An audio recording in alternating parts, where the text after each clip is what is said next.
Hey everybody, Shoebox Legends here. Thanks for joining me today for a quick, somewhat expected but somewhat unexpected care package video. This came from my good buddy Kin Kinsley over at Bean's Ball Card blog. And I will leave a link below in the event that you haven't linked up with or checked out Kin or his content. He's been on YouTube a lot longer than I have, and Kin and I actually have known each other for many years. Even before I was on YouTube, I wrote a sports card blog. Kin did as well, and we got to know each other, I mean, man, it must be maybe 8 years ago now, 10 years ago now, longer. I'm not even sure, but Kin is a great guy, so definitely check out his channel. He had texted me kind of out of the blue recently. We do text back and forth, but asking me to confirm my address. Didn't think twice of it, shot it off to him, and maybe a few days later or a week later, I was going through my mail, and I get cards all the time. I mean, as a lot of you are probably the same way. I'm getting a new card, every week, or maybe a few cards every week. So saw this was addressed to me, knew it was a card based on the size and weight, went to go open it because I didn't recognize the sender, which is not Kin. And then right inside, I stopped there until I had a chance to record this video because there was a note that said from Kin Kinsley. So I think what's happened here, based on how this looks and my confirming it with Kin, is that he picked these up online on my behalf and then had them just sent to me from the seller, which is just awesome. I mean, I'm always talking in my videos about what a great community this is, and I do try to do my part to give back and send out care packages, but I feel like I'm never doing enough. Like, everybody is just so awesome on this platform, and Kin is certainly no exception. So there's two envelopes here. I really don't know what these are, except that Kin told me that when he saw them, he knew they were, a perfect fit for my collection, or meant, for my collection. It feels like, I'm gonna guess that these are actually two slabbed cards, which is amazing. Kind of forgotten which was which, or which was on top at this point, so let's just start with this one. And it is a slab, and I can recognize instantly from the card back that this is going to be 1990 Topps related, which is amazing. Kin knows 1990 Topps was my first true love on the baseball front, the first set I ever collected and opened packs of. And from the traded set that year, we have Travis Fryman. Check it out, in a mint 9. So this is a Travis Fryman rookie, and pretty cool. I mean, I remember in the early 90s, this guy had some definite potential, and he was an exciting player that my friends and I were kind of tracking. We would keep his cards, in our potential to be a star piles, at some point, or he would at least be treated better than a lowly common.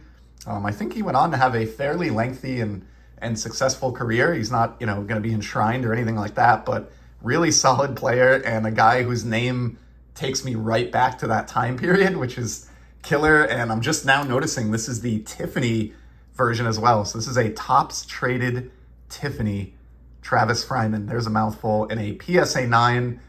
Kin knows I love my PSA slabs. Fine 9 is the perfect grade. This is just awesome. I mean, I'm kind of speechless, Kin. It's just so cool that you saw this and thought of me and went through the trouble to pick this up on my behalf for my collection. I can't thank you enough. Let's get this out of the baggie here, and we'll put Travis up on display. So yeah, spring and summer of 1990 as a 7-year-old, just getting those wax packs with my dad and brothers and ripping those open and trading doubles and looking at the stats on the back, in the pre-internet era.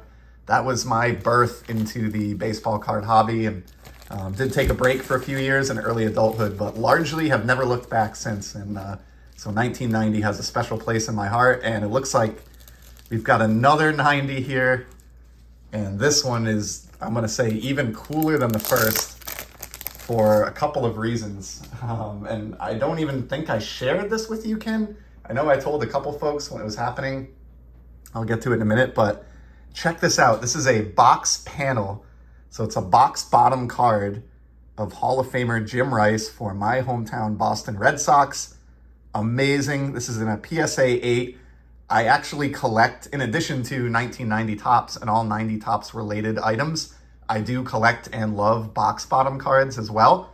I have several uncut panels which were 4 cards, 2x2, from 90 Topps boxes. And I don't recall if I have the panel with Jim Rice on it or not, but I have actually very few of the individually cut 90 Topps box bottoms, and I think this is the first one that I have slabbed. This is just beyond cool. Of course, Jim, Hall of Famer. This box bottom has a back to it, which I love, celebrating his 1,450th RBI.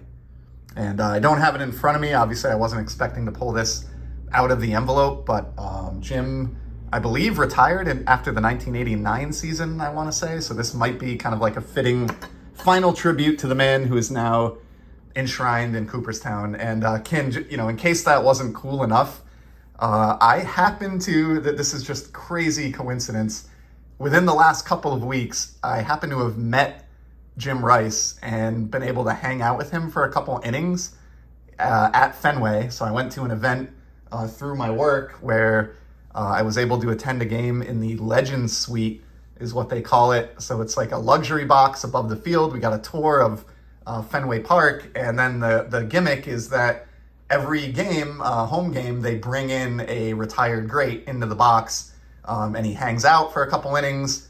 The game's on, you guys watch it together, you get on the Megatron or the scoreboard, as they show this legend to the crowd, and they hang out and talk baseball, take questions for a little bit, and then they even sign balls for everybody, which I'm just reaching out of frame here to grab this right now. So this is my ticket from the event, and I actually had this sitting right next to my desk for an upcoming video, but I think we'll just do this impromptu now. But this was my ticket, so I went back on August 10th, and as you can see, was in the Legends Suite. So I've held on to that. I had to wear that lanyard kind of walking around and hitting up BP.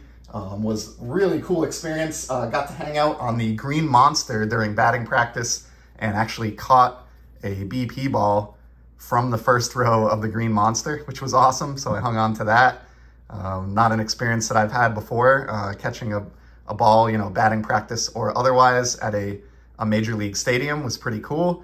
And then, as I mentioned, Rice was in the box. We got to ask him some questions, and he did sign a nice Red Sox ball here with the old school logo on it for everybody who was in the box, an official Major League Rawlings with the Sox logo and the Jim Rice auto. So he hung out for a bit, met my wife and I, and they actually got along swimmingly. So it's just a really fun evening, and don't get a lot of chances to meet Hall of Fame players, especially in a circumstance where you can kind of hang out for a bit. He was in the booth from the first inning through the end of the third, so he was probably in there for an hour or more. Just hanging out, shaking hands, taking pictures. You could ask him questions. He spoke to us all for maybe 15 or 20 minutes about, his thoughts on the modern game. So just really cool experience. And Ken, it's just so amazingly awesome that you sent me a Jim Rice slab, just days after that experience, just by pure random chance and coincidence. So huge thank you to Ken, solid guy, and I'm so glad to be your friend, buddy. And really, really appreciate you again thinking of me with those 90 Topps cards. To everyone else, I appreciate you stopping by to check out this care package and listen to me drone on a little bit about Jim Rice. And I'll certainly be back in the very near future with some more sports card content. Until then, take care.